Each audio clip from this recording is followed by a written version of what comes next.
Selamat datang di Museum Perumusan Naskah Proklamasi. Di gedung bersejarah ini ada satu peristiwa penting yang terjadi sebelum Proklamasi 17 Agustus 1945, yaitu perumusan naskah proklamasi. Peristiwa tersebut mengawali berdirinya Negara Kesatuan Republik Indonesia. Hi friends, nice to see you again. Senang sekali kita bisa ketemu lagi di acara dari museum ke museum bersama aku, Diva S. Mandiari.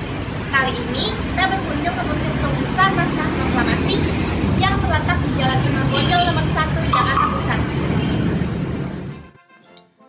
Gedung ini menjadi markas tentara Inggris setelah kekalahan Jepang pada Perang Dunia II. Sebelumnya, pada masa pendudukan Jepang, gedung ini didiami oleh Laksamana Tadashi Maeda, sampai Sekutu mendarat di Indonesia pada September 1945.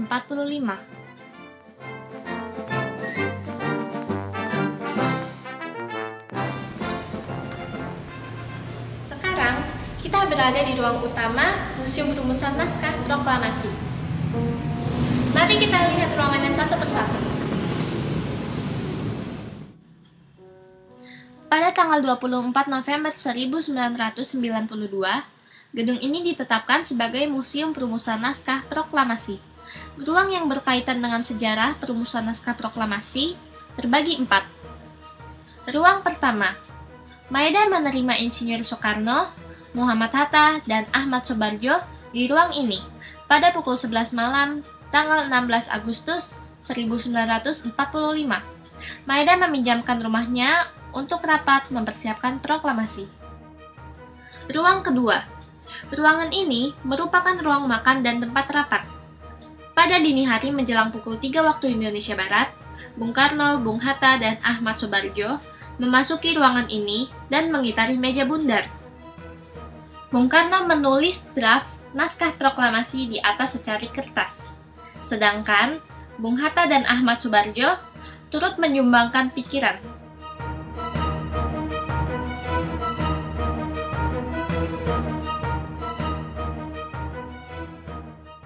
Di belakang aku, ada replika teks proklamasi yang dikumandangkan oleh Bung Karno. Ruang ketiga, setelah konsep naskah disetujui hadirin, Bung Karno lalu meminta Sayuti Melik agar mengetik konsep naskah proklamasi tersebut.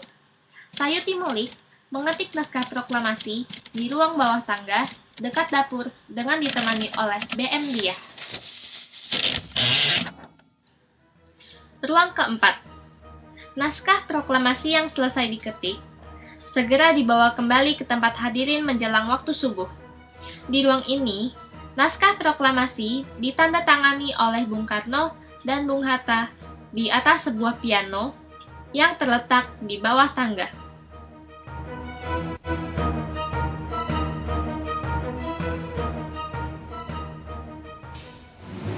Friends, teks yang ini adalah replika dari naskah proklamasi yang sudah diketik oleh Bapak Sayuti Melik.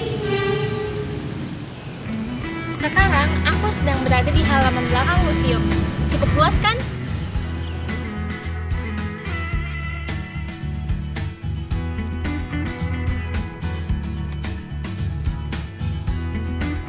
Aku berada di dalam bunker yang terdapat di halaman belakang museum. Ini merupakan tempat perlindungan dari serangan musuh.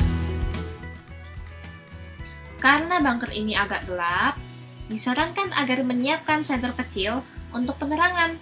Tapi, jangan takut. Ada pemandu yang siap menemani kita kok. Oh iya, naik turun tangganya hati-hati ya.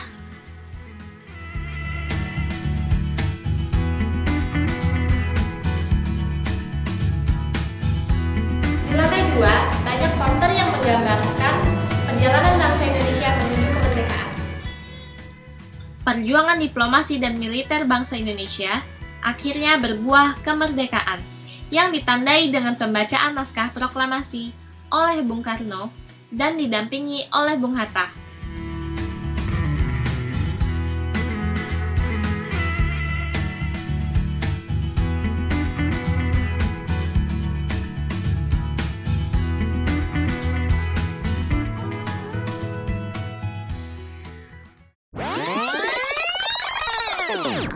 Proklamasi Indonesia. Dengan ini menyatakan kemerdekaan Indonesia. Hal-hal yang mengenai pemindahan kekuasaan dan lain-lain diselenggarakan dengan cara saksama dan dalam tempo yang sesingkat-singkatnya. Jakarta, 17 Agustus 1945, atas nama bangsa Indonesia, Soekarno-Hatta.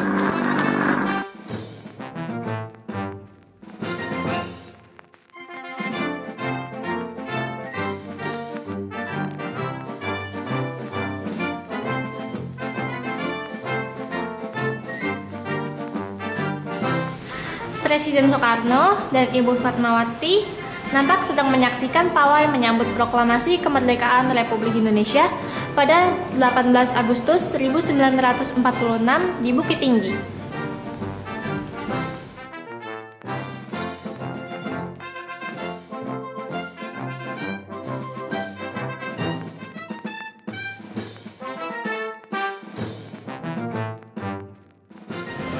Friends, berkunjung ke museum adalah salah satu cara untuk lebih mengenal dan menghargai jasa para pahlawan.